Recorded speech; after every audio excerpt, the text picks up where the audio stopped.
hakim di daerah gajinya berapa? 7-10 juta sampai 27 turunan dia nggak bakal mampu beli velg Rubicon. That's point.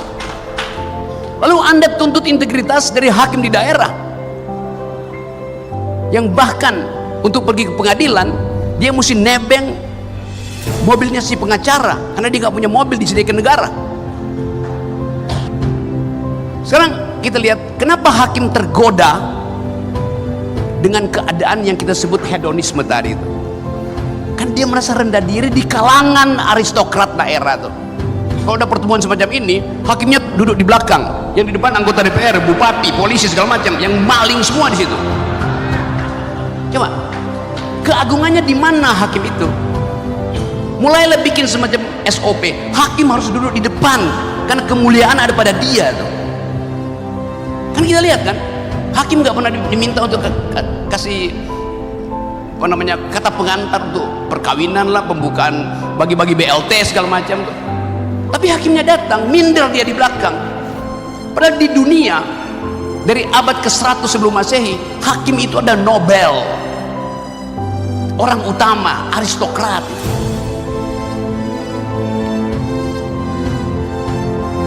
Ini tugas yang bisa berbahaya gitu, karena kalau saya terangkan secara sempurna,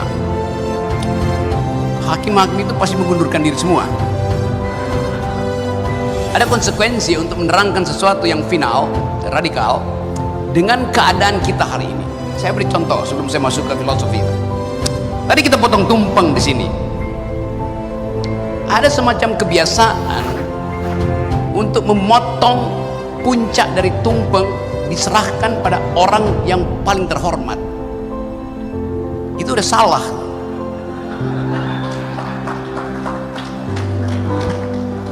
Puncak dari tumpeng itulah integritas, tempat rumah Tuhan. Karena dari puncak itu diatur arsitektur dari tumpeng itu. Jadi landasan tumpeng itu turun dari garis puncak tumpeng itu sendiri.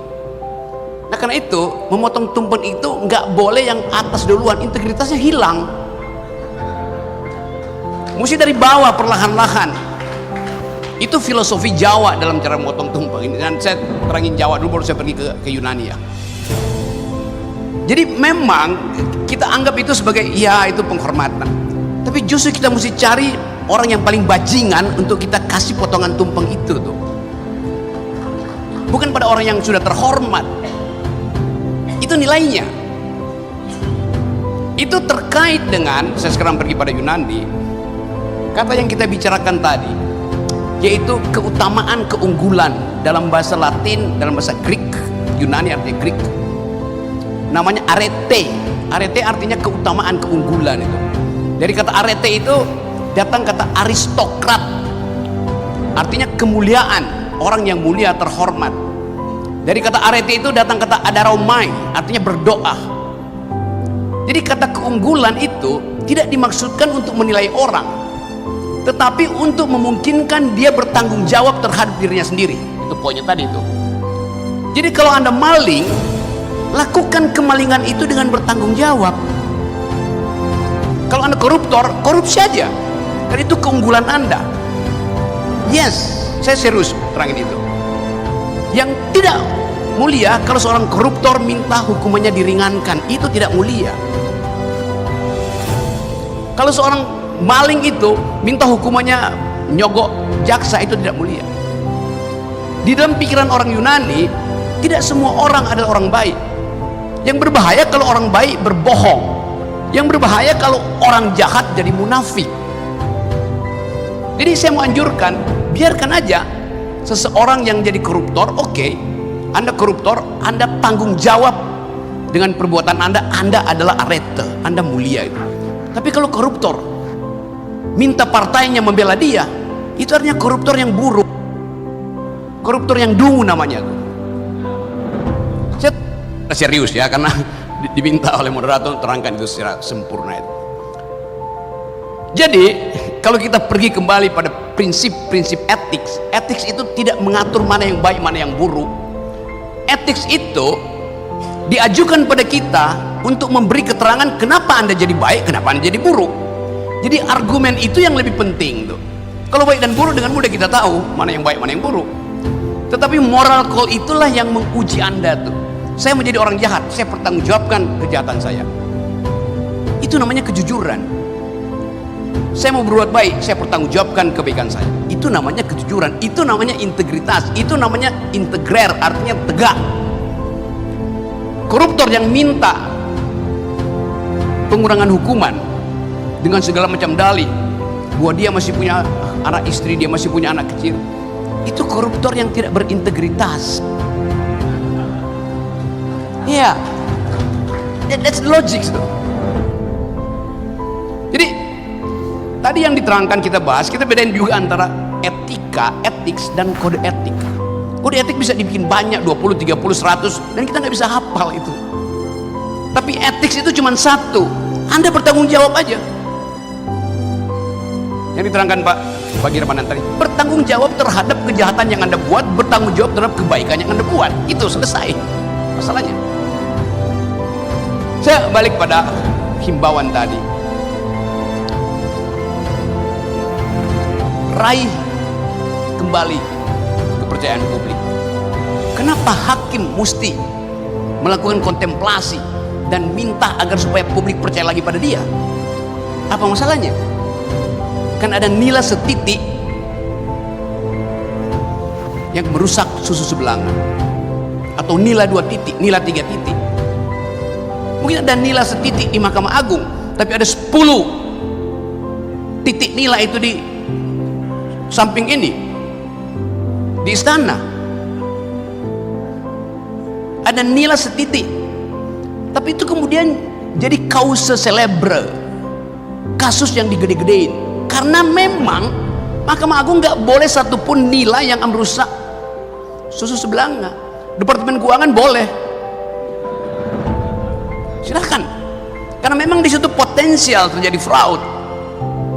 Walaupun Sri Mulyani terus-terus mengatakan kami berintegritas, karena dia kumpulin semua masyarakat sipil berintegritas, setiap hari dia rapat dengan mereka. Integritas tidak ditegakkan dengan rapat atau dengan headline gitu. Saya balik pada problem dasar hakim-hakim kita. Hakim kita tuntut berintegritas. Di dalam psikologi Abraham Maslow, integritas itu adanya di tingkat paling tinggi, itu self esteem, self actualization. Kalau kita baca tentang hierarki kebutuhan, manusia pertama-tama memerlukan basic needs, sandang, papan, pangan. Setelah itu dia butuh security, rasa aman. Setelah itu dia butuh self esteem, rasa dihargai, minta dihargai. Jadi kalau hakim-hakim di daerah basic needs-nya nggak ada, self esteem-nya nggak akan muncul. Itu kondisinya tuh. Hakim di daerah gajinya berapa? 7-10 juta, sampai 27 turunan dia nggak bakal mampu beli velg Rubicon. That's point. Lalu Anda tuntut integritas dari hakim di daerah yang bahkan untuk pergi ke pengadilan dia mesti nebeng mobilnya si pengacara karena dia nggak punya mobil disediakan negara. Itu kondisi kita. Jadi kalau kita mau rasional, pastikan bahwa basic needs hakim-hakim di daerah itu terpenuhi. Jangan kasih dia rumah, nggak kasih dia sofa. Dia nggak punya lemari. Hari ini dia mau bersidang, bajunya habis dicuri maling. Jadi problem real itu ada. Kita nggak mungkin bicara integritas kalau basic needs-nya nggak ada, tidak disiapkan. Infrastruktur ekonomi, karena setiap hakim itu adalah agung. Bukan di sini hakim agungnya. Sejak dari hati kecil seseorang ingin jadi hakim, motifnya itu agung, noble, noblesse oblige bahasa Perancisnya tuh. Karena dia tahu dia akan punya kewajiban yang maha tinggi, obligasinya akan sangat tinggi kalau dia dianggap sebagai nobility. Jadi waktu seorang anak tingkat 1 mahasiswa bercita-cita jadi hakim, sejak semester 1 dia sudah jadi hakim agung di dalam dirinya. Dan itu yang mesti kita jaga. Kita kasih dia fasilitas supaya dia tidak diganggu oleh bangsat-bangsat di sekitarnya. Persiapkan dengan baik infrastrukturnya. Apa yang mesti dilakukan? Kasih kali lipat dari gaji petugas pajak.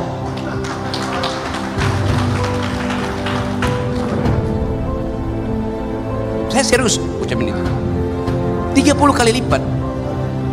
Karena hakim memproduksi keadilan, petugas pajak merampok keadilan. Silakan quote. Saya mau balik ke situ prinsip kita tuh. Prinsip-prinsip itu supaya kita lega mengatakan bahwa ini negara hukum. Negara hukum artinya hakim dimuliakan dari sejak dia berpikir untuk jadi hakim.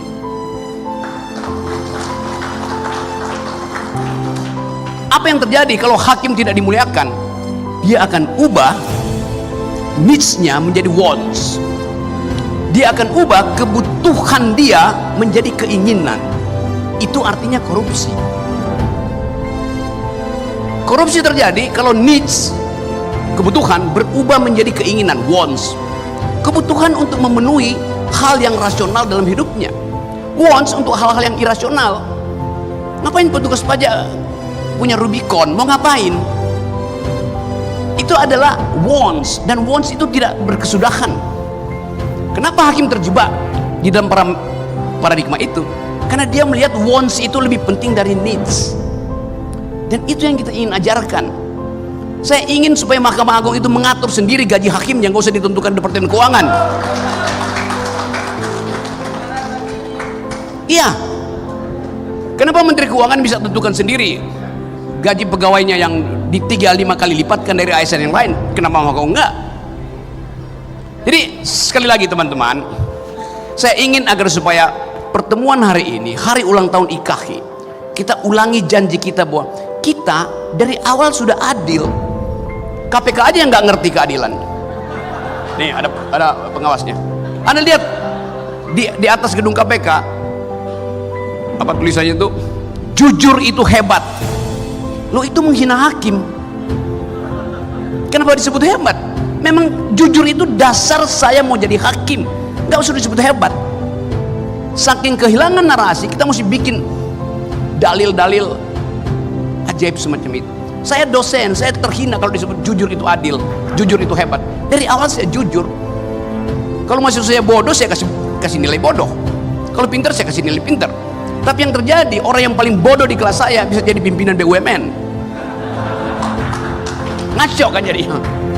Jadi sekali lagi teman-teman, selamat memuliakan kembali status kita sebagai hakim. Dan saya ingin tuntut satu waktu nanti bahwa dari dalam gedung ini orang lihat bahwa keadilan akhirnya bersemai kembali. Terima kasih. Jadi siapa yang mau lebih dahulu, ini masalah apa, integritas, keraguan dari integritas. Kalau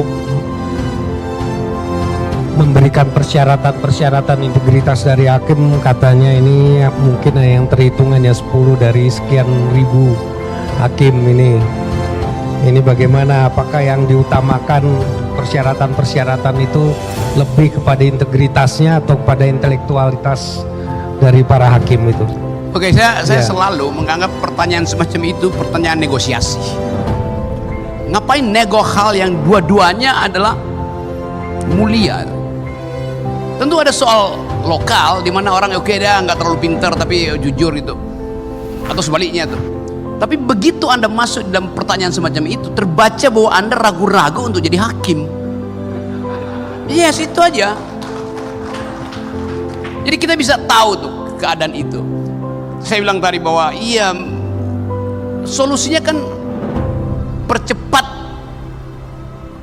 pemenuhan hak-hak hakim melalui undang-undang Perpu nomor 12 PP itu kan. Selesai problem. Jadi kalau Anda masih tawar-menawar, pemerintah akan bilang dia masih tawar-menawar. Penting integritasnya jangan dulu dah. Karena integritas akan nuntut kita nanti. Hakim dibikin miskin supaya mudah diatur, itu masalahnya. Jadi jangan main-main di dalam wilayah itu tuh. Katakan aja bahwa kami menuntut intelektualitas kami, integritas kami dinaikkan. Basisnya adalah naikkan gaji kami, karena itu hak kami untuk memuliakan keputusan. Dasarnya itu, jangan nego dengan kekuasaan. Bagaimana mungkin yudikatif nego dengan eksekutif? Itu dipermainkan nanti Anda. Itu hilangkan pikiran semacam. Yang kedua, soal optimis atau pesimis. Saya kasih kualifikasi dulu ya. Problemnya bukan optimis atau pesimis, itu kan sikap moral kita, mau pesimis atau optimis. Bisa dalam 2 detik hakim yang optimis jadi pesimis karena tiba-tiba ditelepon oleh atasannya, atau sebaliknya hakim yang tadi pesimis tiba-tiba optimis karena atasannya betul-betul optimis juga tuh. Ini cuma soal 2-3 menit. Tetapi seseorang menjadi pesimis atau optimis karena kalkulasi rasional. Ada orang yang pesimis karena alasan rasional. Ada yang optimis tapi optimismenya irasional. Saya optimis bahwa Indonesia akan terbang, ekonomi segala macam akan maju, makmur segala macam tuh, ekonomi akan tumbuh 20% segala macam. Itu optimis yang irasional. Jadi bagian-bagian itu kita hilangkan. Keraguan-raguan itu jangan diucapkan. Ada pepatah mengatakan, the darkest hours is dead before the dawn. Saat paling gelap adalah sebelum fajar tiba tuh. Fajarnya udah ada sekarang nih.